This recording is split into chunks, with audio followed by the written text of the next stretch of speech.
사도행전 4장의 내용은 우리가 3장에서 벌어진 일련의 사건들이 계속 연이어서 나타나는 이야기들임을 알 수 있습니다.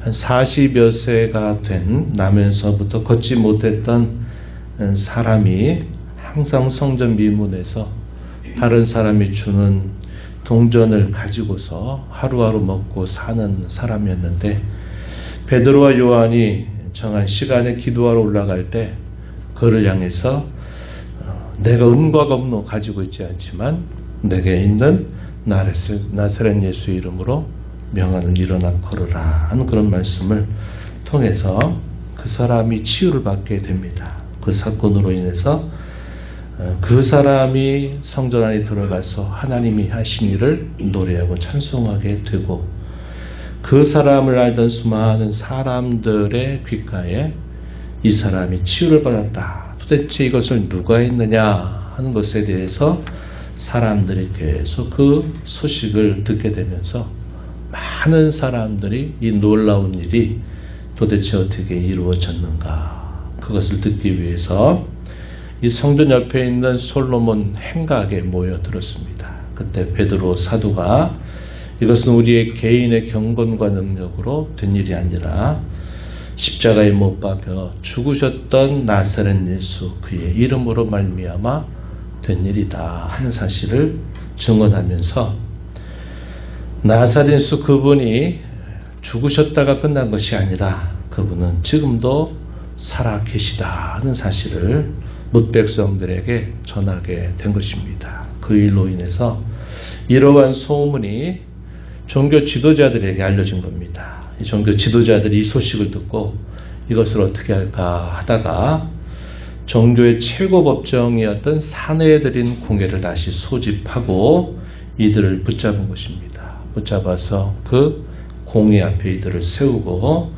위협하고 협박하고 또 공갈을 하는 그런 내용들이 소개되고, 이 일 때문에 예수 그리스도를 믿는 사람들은 이 일로 인해서 더욱더 하나님 앞에 기도하게 되고, 법정에 선 이 사도들은 용기 백배해서 옛적에 예수님이 잡히게 될 때 도망갔던 그때의 모습이 아니라 얼마나 담대하고 용기 있게 최고의 법정 앞에서 예수 그리스도만이 구원을 받을 수 있는 유일한 분이다 하는 사실들을 말하면서, 이런 복음의 전파가 박해와 시련 속에서 더 많이 확장되어 가게 되는 그런 이야기가 소개되고 있습니다. 박해와 고난 까닭에 이들은 더욱더 기도하게 되고, 또 성령께서는 충만하게 그들의 마음을 움직이시고 이끌어 주셔서 오히려 복음의 역사는 더 놀랍게 확장되어 가는 그런 일들을 우리가 이 말씀을 통해서 확인하게 됩니다. 이 내용들을 조금 더 들어가서 살펴보죠. 예수 그리스도 나사렛 예수 그분의 이름으로 말미암아 치유받을 수 없는 사람이 치유받았다는 소문들이 계속 퍼져나가면서 대제사장들과 성전 맡은 자 사두개인들이 이 사실을 듣고 붕괴했습니다. 붕괴한 이유가 뭘까요? 백성들에게 예수 안에 죽은 자의 부활을 가르치고 계속 선포한 겁니다.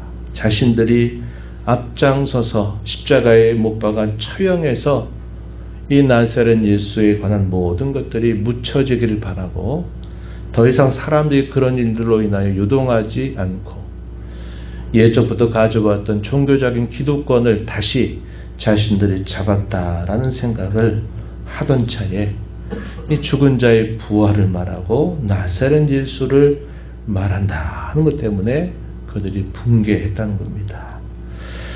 깨달았다면 얼마나 좋았겠습니까? 그때는 여러 가지 선동과 여러 가지 자신들의 상황 이해관계 때문에 자신들이 몰라서 그런 일에 앞장섰다 하더라도 자신들이 한 일이 정말 그릇되고 했다는 사실들을 깨닫는다면 오히려 회개하고 돌이키는 것이 마땅한데, 오히려 이들은 더 완악한 마음을 가지고 붕괴하게 된 겁니다. 우리가 아는 바와 같이 사두개인들은 부활을 믿지 않는 종파입니다. 부활이 없다고 이야기하면서 예수님이 마지막 고난을 당하시게 될 때 이 문제를 거론했다가 도리어 그들이 부끄러움을 당하게 되는 일들이 있었던 것도 우리가 기억하죠. 그래서 어떻게 하느냐? 자신들이 가지고 있는 종교적인 권력을 가지고 구금을 한 겁니다. 가두었어요. 그리고 그들을 협박하고 위협하고 공갈을 하고자 한 것입니다. 그런데 이런 일들과 함께 놀라운 일이 일어난 것은 구원받는 자의 수가 날마다 더한 것입니다. 무려 우리가 3절 4절에 보면은 남자의 수만 해서 5천이나 되는 사람들이 나사렛 예수 그분을 믿고 구원을 받는 일이 일어나게 된 겁니다.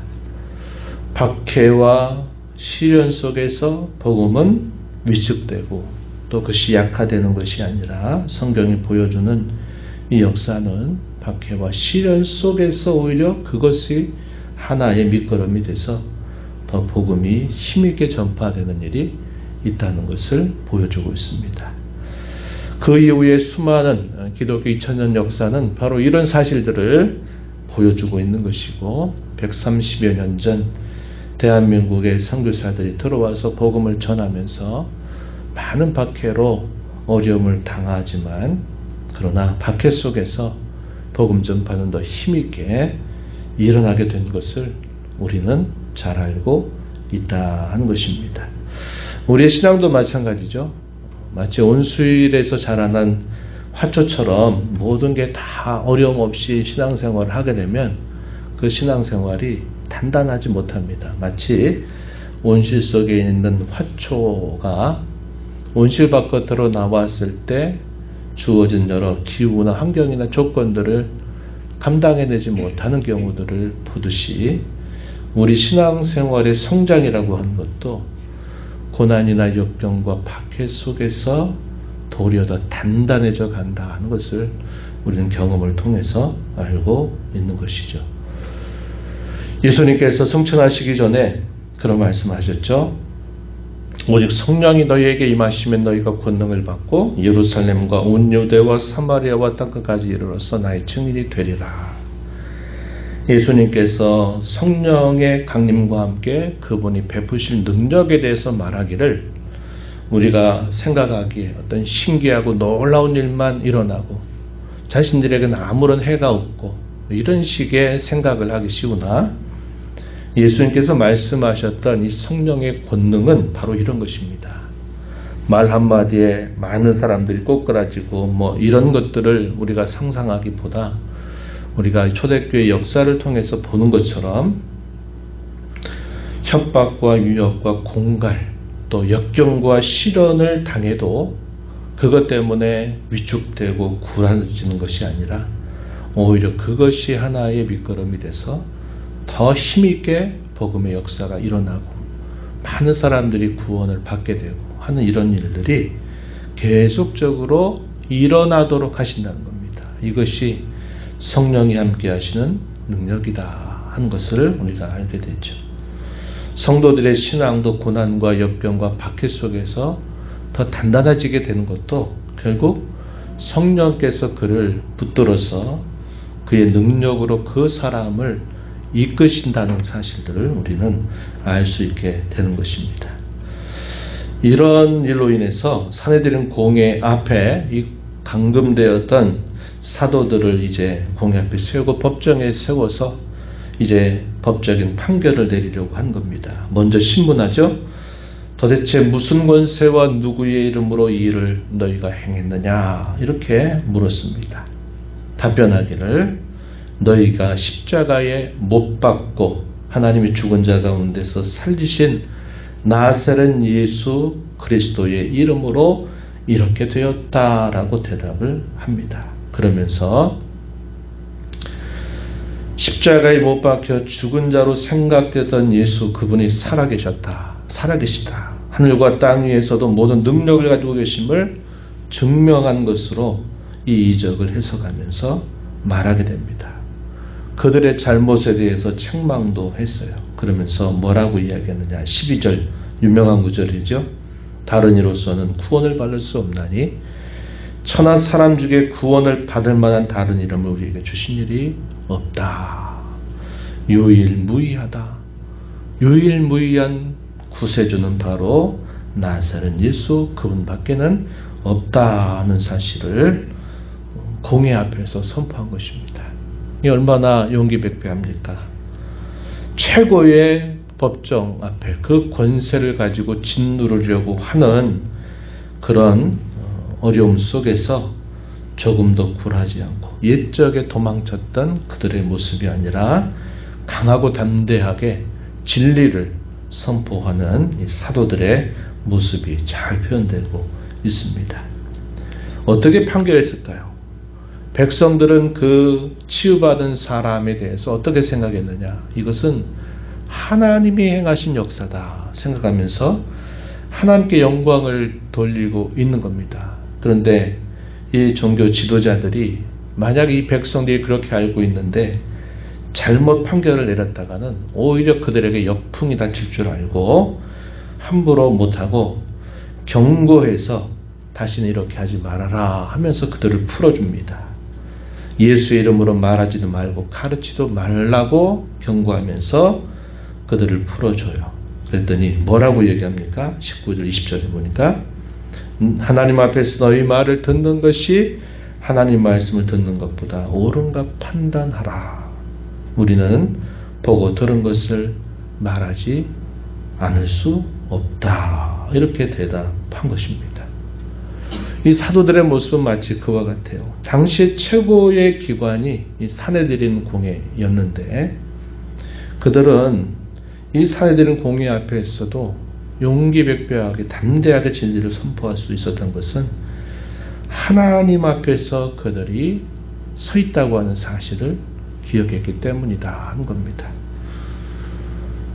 종교개혁자였던 마르틴 루터 1521년에 보름스 회의라고 하는 곳에 소집이 됩니다. 1519년에 종교개혁을 하고 나서 그가 계속적으로 당시의 로마 카톨릭이 잘못됐다는 사실들을 이야기하면서 책도 쓰고 글도 쓰고 했어요. 보름스 회의가 당시의 종교 최고 기관이었습니다. 루터를 법정 앞에 세웠어요. 그리고 네가 여태까지 말했던 거, 네가 여태까지 썼던 모든 책들을 다 부인하고 그것을 태우라고 협박하고 위협하고 공갈했습니다. 그때 루터가 뭐라고 대답했을까요? 마치 그 옛날 오늘 있는 이 산헤드린 법정 앞에서 우리가 사람의 말을 듣는 것이 옳은지 하나님의 말씀을 듣는 것이 옳은지 판단해라. 우리는 듣고 본 것을 말하지 않을 수 없다라고 말했던 것처럼 루터가 뭐라고 하나님 앞에 기도하냐면 하나님, 내가 지금 여기 서 있습니다. 이렇게 말하는 겁니다. Here I stand. 이렇게 말해요. 이곳에 서 있습니다. 당시에 보름스 회의가 최고의 결정기관이었는데 이 루터는 거기서 뭘 보느냐? 하나님의 면전에 자기가 서 있다. 하나님의 진정한 판단, 그 법정 앞에 내가 지금 서 있습니다. 나를 도와주소서. 이러면서 자기가 깨닫고 또 썼던 그런 것들을 부인하지 않고 담대하게 복음을 전했던 모습을 우리가 기억합니다. 마치 여기 오늘 우리가 본문 속에서 있는 이 사도들의 이 용기백배한 그런 태도와 같은 태도를 취했다는 것을 알게 됩니다. 우리가 이 땅에서 수많은 사람들의 판결과 수많은 사람들의 이야기, 그들의 가치관, 그들의 경향, 그들의 생각을 뛰어넘어서 담대할 수 있는 근거가 있다면 어딜까요? 우리는 어디에 있든지 간에 그 자리가 많은 사람들이 권력을 행사하는 그런 자리라 할지라도 우리는 그 어떤 자리든지 간에 우리는 하나님 앞에 서 있다. 하늘의 진정한 법정 앞에서 서 있다고 하는 그런 확고한 믿음을 가지고 있어야 한다는 겁니다. 그러면 어떠한 권력과 어떠한 권세 앞에서도 굴하지 않을 수 있는 용기를 하나님으로부터 얻는 겁니다.